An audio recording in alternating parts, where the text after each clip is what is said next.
Hello everyone, myself doctor Soumya. तो आज मैं आप लोगों को नीडल स्टिक इंजरीज़ के बारे में बताने जा रही हूँ। तो what are the needle stick injuries. तो ये एक टाइप की एक्यूपेशनल एक्सपोजर के अंडर में आती है। इसमें क्या होता है, accidental exposure of the needle और any other sharp material with the infected blood to the health care worker professionals और एनी अदर पर्सन। इसमें एक्सीडेंटल एक्सपोजर हो जाता है नीडल या फिर एनी अदर शार्प मटेरियल। उसके अलावा एक इसमें स्प्लैश इंजरी भी होती है, जिसमें कि इन्फेक्टेड ब्लड या बॉडी फ्लूइड्स का एक्सपोजर होता है, कांटेक्ट होता है with the mucous membranes like eye और माउथ से, contact with the non intact skin like abraded skin and contact with the intact skin but the duration time is prolong like several minutes to more. तो इस तरह के exposure से कौन कौन सी most common disease जो होती हैं ट्रांसमिटेड होती हैं। तो इससे मोस्ट कॉमन 3 डिजीज़ ट्रांसमिटेड होती हैं: hepatitis B virus, hepatitis C virus and HIV। जो हेपेटाइटिस बी वायरस है उसका रिस्क ऑफ ट्रांसमिशन सबसे ज़्यादा हाई है, वो 30% ट्रांसमिट होता है। जो SCV है वो 3% एंड जो HIV है वो 0.3% ट्रांसमिटेड होता है नीडलिस्टिक इंजरीज़ के थ्रू। तो इसमें क्या होता है, जो इन्फेक्शियस स्पेसिमेन होते हैं नीडलिस्टिक इंजरीज़ के, उसमें ब्लड जेनेटल सिक्रीशंस आ जाते हैं, all the body fluids like CSF, synovial fluid, pleural fluid, peritoneal fluids, ये सारे फ्लूइड्स आते हैं। अब क्या क्या फैक्टर्स होते हैं जो कि अफेक्ट करते हैं नीडलिस्टिक इंजरीज़ को।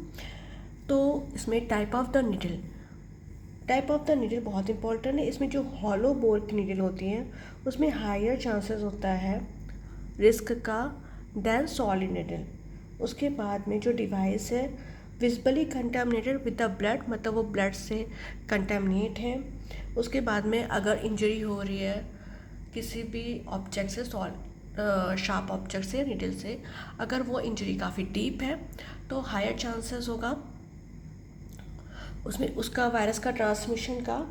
उसके बाद में अगर वायरल लोड प्रेजेंट है at the time of the exposure, तो सबसे पहले हमें क्या करना है, हमें टाइमली फर्स्ट एड को परफॉर्म करना है। उसके बाद में जितना जल्दी हो सके उतना जल्दी हमें पोस्ट एक्सपोजर प्रोफाइलैक्सिस स्टार्ट कर देना चाहिए हेपेटाइटिस के लिए, HIV के लिए। तो हमें प्रिकॉशंस क्या लेनी है ताकि नीडलिस्टिक इंजरीज ना हो। तो सबसे पहले हमें स्टैंडर्ड प्रिकॉशंस लेना है, मतलब हमें हैंड हाइजीन फॉलो करना है एंड हमें पर्सनल प्रोटेक्टिव इक्विपमेंट को वेयर करना है like gloves, mask, gowns, goggles, जब हम लोग हैंडल कर रहे हैं ब्लड या बॉडी फ्लूइड्स। उसके बाद में वर्क सर्फेसेस, जो हमारा वर्क सर्फेसेस है जहाँ पर हम काम करते हैं, वो रूटीनली रेगुलरली क्लीन होना चाहिए 0.5% सोडियम हाइपोक्लोराइड सोल्यूशन से। और सबसे इम्पॉर्टेंट चीज़, जो भी हमारे हेल्थ केयर वर्कर्स हैं उनको हेपेटाइटिस बी वैक्सीनेशन पूरा लगवाना चाहिए। और उसके बाद में स्पिल मैनेजमेंट, अगर हमारे वर्क सरफेसेस पे या पे जहाँ पे हम काम करते हैं वहाँ पे अगर ब्लड या बॉडी फ्लूइड्स गिर जाता है तो उसको इमीडिएटली सोडियम हाइपोक्लोराइड सोल्यूशन से उसको क्लीन करना है। और हमें डिस्पोजेबल नीडल का यूज़ करना चाहिए, और जो भी नीडल हम लोग यूज़ करते हैं उसको इमीडिएटली उसका रीकैपिंग करनी चाहिए। और उसके लिए हम लोग सिंगल हैंड का ही यूज़ करना चाहिए, दोनों हैंड को यूज़ नहीं करना चाहिए रीकैपिंग के टाइम में। और उसके बाद में रीकैपिंग करने के बाद में नीडल को इमीडिएटली ट्रांसफ़र करना चाहिए पंचर प्रूफ कंटेनर में, वाइट कंटेनर में उसको ट्रांसफ़र कर देना चाहिए। उसको ऐसे ही छोड़ना नहीं चाहिए, इससे इंजरीज होने के चांसेस रहते हैं। और ये इन सब बातों का ध्यान रखना चाहिए। बाकी जब हम लोग सूचर करते हैं तो उस समय हम लोग को नीडल को हैंड से नहीं उठाना है, उसको लेने के लिए हमेशा ही फोर्सेप्स या नीडल हैंडल का यूज़ करना चाहिए। और अगर कोई भी पेशेंट है जो कि नॉन पेशेंट है हेपेटाइटिस बी वायरस का या फिर हेपेटाइटिस सी वायरस का, तो उसको डील करते समय हमें डबल ग्लव्स को पहनना चाहिए। तो ये थे कुछ इंपॉर्टेंट बातें जो कि हमें ध्यान रखना चाहिए प्रिकॉशंस के तौर पर। उसके बाद में पोस्ट एक्सपोजर मैनेजमेंट, अगर नीडल स्टिक इंजरीज हो गई है तो हम उसको कैसे मैनेज करेंगे।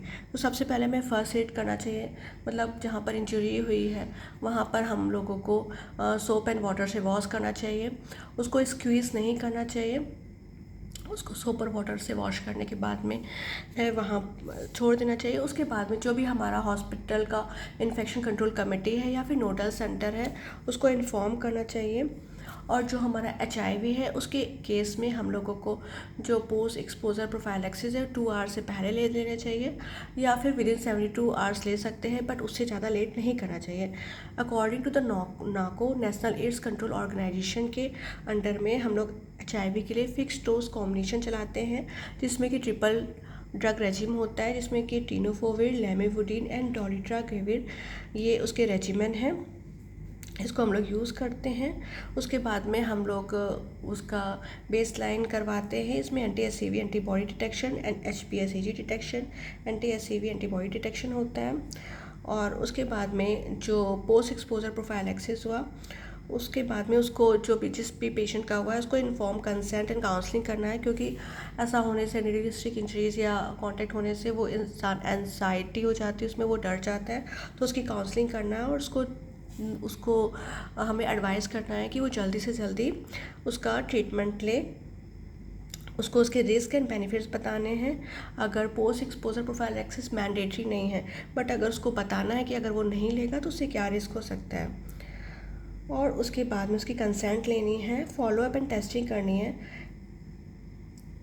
जो HIV टेस्टिंग एंड फॉलोअप होता है उसको 6 वीक्स में, 3 मंथ्स में एंड 6 मंथ में हम लोग करते हैं आफ्टर एक्सपोजर। और जो हेपेटाइटिस B एंड C का फॉलोअप एंड टेस्टिंग होता है उसको 6 मंथ आफ्टर एक्सपोजर हम लोग करते हैं। तो ये थी कुछ इंपॉर्टेंट बातें नीडल स्टिक इंजरीज के बारे में। होप आप लोगों को कुछ समझ में आया हो। And thank you guys.